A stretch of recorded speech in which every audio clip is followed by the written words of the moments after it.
नमस्कार, मैं हिमांशु कुमार। आप देख रहे हैं भारत लाइव। मंत्रिमंडल का विस्तार तो हो गया है, लेकिन रियल खेल जो है, रियल गेम अब शुरू होने वाला है। कई ऐसे विधायक हैं जिनकी अपनी महत्वाकांक्षा थी और जिनको ये आशा थी कि उनको मंत्रालय मिलेगा और नहीं मिला। जैसे बीजेपी के ज्ञानेंद्र सिंह ज्ञानू शपथ ग्रहण समारोह के बाद ही बीजेपी के खिलाफ बगावत छेड़ दी। और इसी के साथ जेडीयू की बात करें तो गोपाल मंडल ने भी जेडीयू के खिलाफ बगावती सुर बोलने शुरू कर दिए हैं। इसके बाद भी अब ऐसी कई घटनाएं होंगी जो काफी दिलचस्प होने वाली है। जमा खान आपको याद होगा, बीएसपी से जीते हुए इकलौते विधायक थे।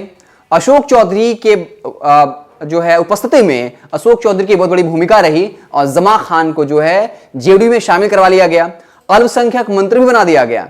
अब जमा खान को बनाया जाना, सबसे पहले तो जेडीयू से एक भी मुस्लिम जो विधायक जीत कर नहीं आए तो उस कमी को पूरा करना था। साथ ही साथ ऐसा लगता है कि जमा खान को एक बहुत बड़ी जिम्मेदारी दी गई है। जमा खान रोहतास के सर्किट हाउस में गए थे और वहां कांग्रेस के एक विधायक से उनकी मुलाकात हुई। जी हां, कांग्रेस के चनारी के विधायक हैं मुरारी प्रसाद गौतम, उनसे मुलाकात हुई। हालांकि वही कहा जो हर कोई कहते हैं कि हमारा व्यक्तिगत रिश्ता है, हमने शिष्टाचार मुलाकात किया। जितने भी विधायक शामिल हुए हैं, हर कोई यही कहता है, जब उनका मिलन होता है, जब वो मिलते हैं तो कहते हैं कि हमारा शिष्टाचार मुलाकात था, या हमारा व्यक्तिगत रिश्ता काफी बढ़िया है, या फिर वो मंत्री हैं या उप मुख्यमंत्री हैं या मुख्यमंत्री हैं तो वो अपने क्षेत्र का विकास करना चाहते हैं, इसलिए उनसे मिलने आए। लेकिन राजनीतिक मतलब जो उसके होते हैं, ऐसे कई उदाहरण रहे हैं। हम आपको बता दें, इसमें अशोक चौधरी की एक बहुत बड़ी भूमिका होने वाली है। और आपको पता होगा, अशोक चौधरी पूजा पाठ भी करवा रहे हैं। और आप याद कर लीजिए, रिमाइंड कर लीजिए, अशोक चौधरी जब भी पूजा पाठ करवाते हैं तो कांग्रेस के बुरे दिन शुरू हो जाते हैं। हालांकि हम इसका दावा नहीं करते हैं, लेकिन इत्तेफाक ही कहिए, लेकिन ऐसा होता है। पिछली बार भी जब उन्होंने पूजा पाठ शुरू किया तो कांग्रेस के विधायक टूटने लगे थे और फिर से उधर अशोक चौधरी का पूजा पाठ शुरू करवाया जाना और इधर जमा खान का रोहतास सर्किट में कांग्रेस के चनारी के विधायक मुरारी प्रसाद गौतम से मिलना बहुत कुछ कहता है। ये वही अशोक चौधरी हैं जो जब जेडीयू में शामिल हुए थे तो कांग्रेस के 4 एमएलसी को जेडीयू में शामिल करवा दिया। दूसरी बात, और जब से आरसीपी सिंह को राष्ट्रीय अध्यक्ष बनाया गया है तो अशोक चौधरी को भी खुद को सिद्ध करना है, खुद को प्रूफ करना है। और अशोक चौधरी नीतीश कुमार के काफी करीबी माने जाते हैं। आप हालिया दिनों में अखबारों की रिपोर्ट और चैनल्स उठाकर देख लीजिए, चैनल्स की रिपोर्ट उठाकर देख लीजिए, नीतीश कुमार जहां भी जाते हैं अशोक चौधरी उनके साथ रहते हैं। और यही वजह रही कि अशोक चौधरी को जेडीयू का कार्यकारी प्रदेश अध्यक्ष बनाया गया, जो कोई छोटा मोटा पद नहीं है।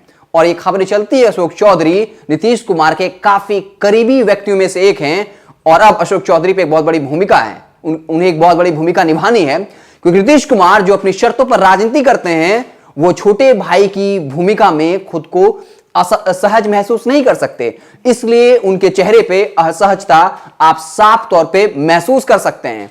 और अब अशोक चौधरी, ऐसा लगता है कि कांग्रेस के विधायकों को जेडीयू के पाले में लाने की फिराक में लग चुके हैं और इसका काउंटडाउन शुरू हो गया है। जमा खान पहुंच चुके हैं रोहतास सर्किट हाउस और वहां उनकी मुलाकात हुई और संभावना जताई जा रही है कि कांग्रेस के विधायक अब जेडीयू में शामिल हो सकते हैं।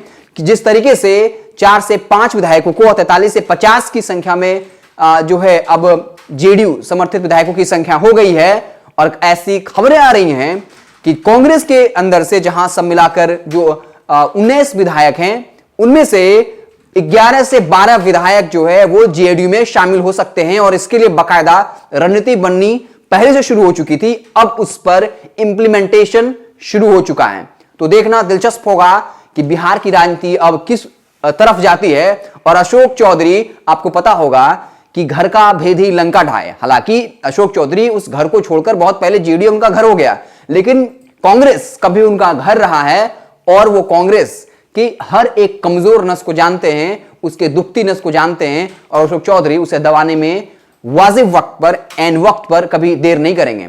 और रही कांग्रेस की बात, तो आप कांग्रेस कार्यालय में देख सकते हैं, आपको जुत्तम पैजार होता हुआ दिख जाएगा। उनके विधायक, चाहे वो विधायक दल नेता चुनने की बात हो, और कई ऐसे मौके पर आपस में ही भिड़ जाते हैं, गाली गलौज हाथापाई पर उतर जाते हैं और जुत्तम पैजार तो आम बात है। हाल ही में बनाए गए कांग्रेस के चुनाव प्रभारी भक्त चरण दास के चरण जहां जहां पड़ रहे हैं वहां वहां जो है कांड हो रहा है। आप देख रहे होंगे, वो जहां भी जाते हैं वहां पर कांग्रेस कार्यकर्ता आपस में ही भिड़ जाते हैं। तो यह सच बात है कि कांग्रेस के अंदर अनुशासन की कमी है, क्योंकि केंद्रीय आला कमान या राज्य का जो आला कमान है वो मजबूत नहीं है। इसलिए वो लोग आपस में भिड़ते हुए नजर आते हैं। और ऐसी स्थिति में अशोक चौधरी का कांग्रेस को तोड़ना, अगर कह देंगे कि वो तोड़ने में सफल होते हैं तो ये कोई अतिशयोक्ति नहीं होगी, तो देखना दिलचस्प होगा। और दूसरी बात कि अशोक चौधरी को भी खुद को सिद्ध करना है कि जेडीयू के अंदर उनका भी वजूद है, क्योंकि वो नीतीश कुमार के कद को बढ़ा सकते हैं, जो लगातार एनडीए के अंदर उनका कद छोटा हो रहा है।